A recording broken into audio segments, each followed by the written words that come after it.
السلام علیکم ورحمۃ اللہ وبرکاتہ۔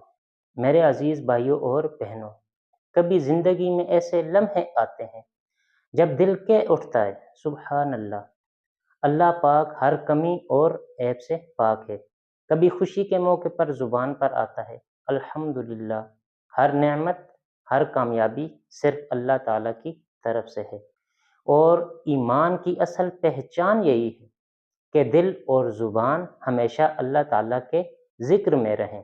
قرآن پاک میں اللہ تعالیٰ فرماتا ہے فَاذْكُرُونِی أَذْكُرْکُمْ وَاشْکُرُوا لِی وَلَا تَکْفُرُونَ، یعنی تم مجھے یاد کرو، میں تمہیں یاد کروں گا، اور تم میرا شکر ادا کرو اور ناشکری نہ کرو۔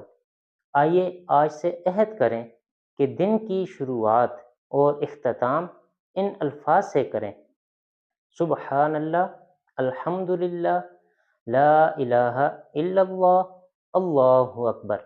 یہ کلمات نہ صرف دل کو سکون دیتے ہیں بلکہ جنت میں بھی درجات بلند کرتے ہیں۔